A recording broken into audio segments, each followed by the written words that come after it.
So let's have a look at editing raw images on the iPad. You need never waste another shot. Just when you think it's too rainy to go out and take photographs, run up your raw images and away you go. Sometimes a scene might seem disappointing.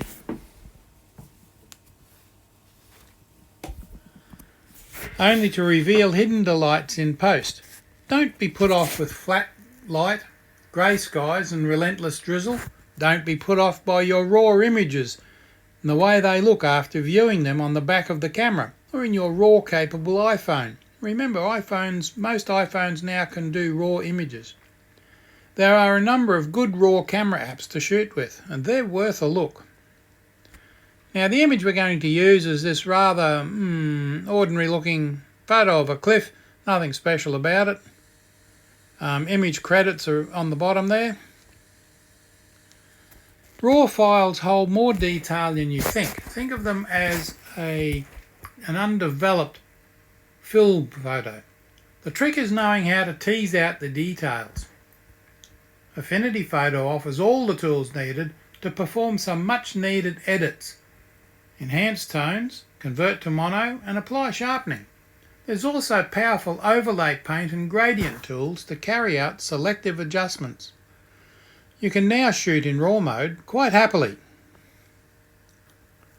RAW files show clearly in Apple Photos and open cleanly in Affinity Photo for iPad. Now the left image there, that's a screenshot of Apple Photos and a RAW photo. They show up in the Apple Photos app with that RAW tag on them. Now if you open that in Affinity Photo, top left there it shows you it's a RAW image, not yet developed. Now whatever you do, don't press the develop button because that image there really needs some work. Now the develop persona, you can see it there, it's the purpley coloured highlight up the top there, third from the right hand side right at the top. You can see there all the tools you use in the develop mode. The Affinity RAW workflow in the develop persona is what we're going to go through. The RAW editor in Affinity Photo is called the develop persona. When you open a RAW file, it switches to this automatically. But if you want to edit a JPEG or any pixel layer in your document, you're also able to open the develop persona and use the RAW tools within. Doesn't have to be a RAW file. Interesting. In Affinity Photo, the develop persona is integrated into the main editor. There's no RAW plugin, not like some programs. Once RAWs are edited, you then click develop to bake in the adjustments. Unlike Photoshop, there's no RAW sidecar data. It makes it trickier to copy edits from one photo to another, but you can create presets for each of the develop personas panels. Remember presets, we're not doing them here, but you can come back to them. So here's a quick few steps on how to enhance scenes with the develop persona. Let's work our way through it. This is our original image. Tap the crop tool and set the mode to original ratio in the tool option. Then drag to crop the photo. Original ratio keeps the photo the same shape. Next, go to the basic panel, which you'll find on the top right. I'll show you that in a moment. Lower the exposure to darken the image, revealing detail in the sky. You can see in the sky there's very little detail. Then check shadows and highlights and lift the shadows. Increase the clarity to enhance the textures. Not quite step 2. This is what happens in that first step. Go to the basic panel. Lower the exposure to darken the image. And you can see it all there.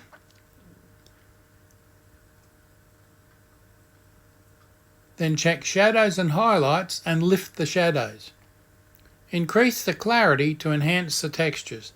Now remember, with those tools in the right there, you can scroll up and down. Some of them actually aren't on the screen there. Step 2, lift the cliffs. Now select the overlay paint tool from the left and check edge aware. Now I've got that in there, but unfortunately it's in the desktop, not in the iPad. And paint over the cliffs. Edge aware just means it's aware of that cliff edge that you can see going down there. If the brush messes up, switch to the overlay erase tool to remove areas. Go to the basic panel and set exposure to 1, black point to 3, brightness to 24 and contrast to 30. Now there's some of the things you couldn't see in basics in the previous slide because they were scrolled off the top. Edge control is not enhanced, to clarify what is overplayed. Step 3, lighten the gap. You can see the gap in the cliffs there. Go to the overlays panel on the right hand side, click the new paint overlay icon at the bottom. Use the overlay paint tool to paint over the gap in the cliffs. You can see that's all I've done. Don't confuse it with the paint overlay on the left hand side. This is on the right hand side. And you can see the layers selection there is being selected. You'll find it in there. Go to the basic panel and lift the exposure and shadows to lighten the area, creating greater contrast with the cliffs in front. Now, because this is on a slideshow and not a step-by-step in the video itself, that's still a bit light there, but that's all right because I'm halfway through the process.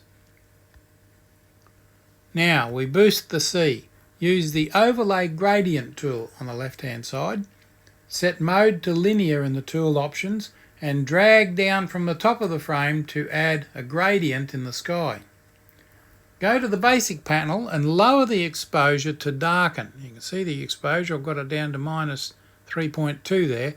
It will depend of course on your own image, but for this one that's what it's set to.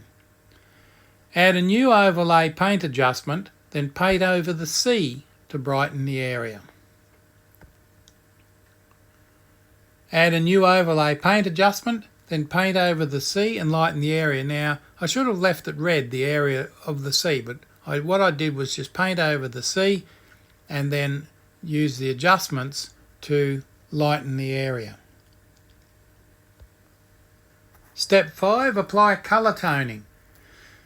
Go to the overlays panel and click on Master, then go to the Tones panel. Check Curve and plot an S-shaped curve line as shown to boost the contrast.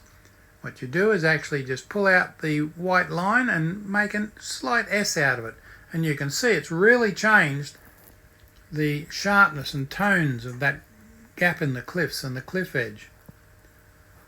Next, click Black and White and Split Toning, then choose Colours for the highlights and shadows as shown.